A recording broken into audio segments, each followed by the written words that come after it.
Welcome to the Line of Defense podcast. I'm your host, Quinton Coples, former first-round draft pick, now coach specialist from the executive protection space.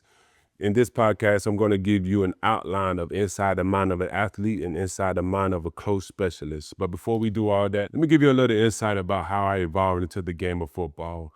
When I was about 7 years old, I had the opportunity to play rec football is what we call it, where you basically line up on, you go out to a recreation department and you line up amongst a bunch of kids that are from around the city and you get fitted for equipment. At this point, there was really no tryouts. There was no any type of selection process. It was just more so, if you were big, you played on the line. And if you were small, then you was a skill player.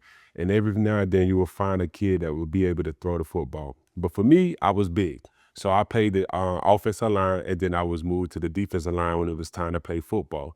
So got into that, and I was playing rec ball. So I played about 3 games. Those 3 games happened, and I was figuring out the game of football. After that, unfortunately, I was in a car accident with my grandmother, and the doctor ruled me out to not ever play football again.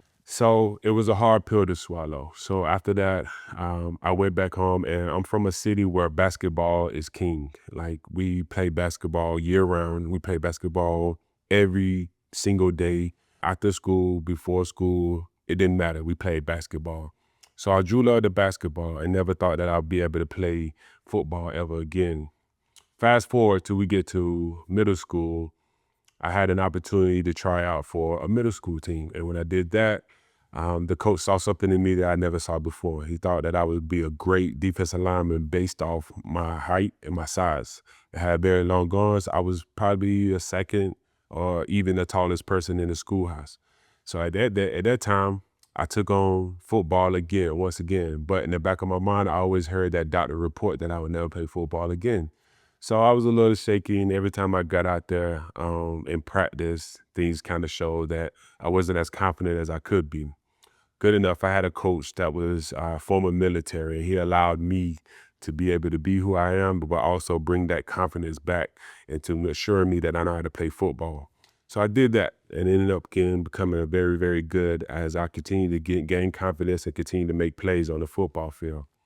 Shortly after I transitioned into high school, and to fast forward the time, my junior year, I had to switch and go to a Hargrave Military Academy because unfortunately my grades wasn't good enough. And so in order to continue this success route and continue to proceed to go to college, you had to have some form of education, let's just say, right? And so I went to Hargrave Military Academy as a high schooler, and I was paired with men that had already graduated. So there's this league called postgraduate, where seniors who graduated but didn't have the grades to get accepted into college will go to a military academy, reclassify, and be able to get their GPA up to be able to attend their preferred college. Me, I was still in high school though. So I was playing grown men, junior varsity or club varsity teams that was in college. So the club varsity team in college is basically the guys that you don't see on Saturday or the guys that you just see sitting on the sideline. Those are traditionally club varsity players. They also have games, but they play each other club team versus different universities, and then also play different prep schools who have postgraduate programs. After that, I went on to the University of North Carolina, where I received a full scholarship for 4 years. And I wanted to understand the game at a different level than what I was used to. I had come from a place where I had kind of figured out the game of football and it was pretty dominant, but now I'm playing against Power 5 colleges and I'm not the best player on the team anymore. I'm not the best player on the field anymore. So it was a rude awakening. And so I went from being a star to being an underdog. And the underdog life is a little different than being the guy that everybody depend on. So now I had to develop a better skill set to get me back on the field. Fast forward to time, my junior year, I was ACC All-American. I had the opportunity to be one of the best defensive linemen in the country. I was also ranked amongst one of the best defensive linemen in the state, and I think I was round of 1 to 2 competing with a guy out of Clemson as well. So we was having fun. I was having fun. I had 11 10 and a half, 11 sacks that year, and I was going into my senior year as a projected first round. Fast forward to time, 2012, I finished the year, finished my last year of college football, and I proceeded to go to the NFL draft where I was drafted number 1 overall to the New York Jets.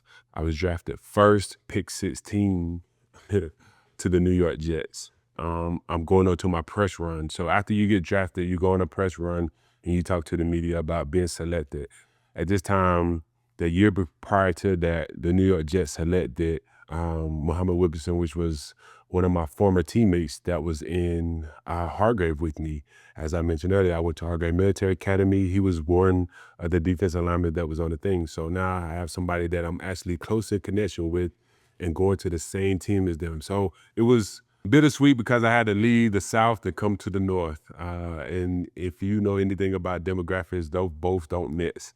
And so, but I did have a teammate there that was being able to kind of walk me through the ropes in regards to how to be a pro and things of that nature. So, and we played defensive line.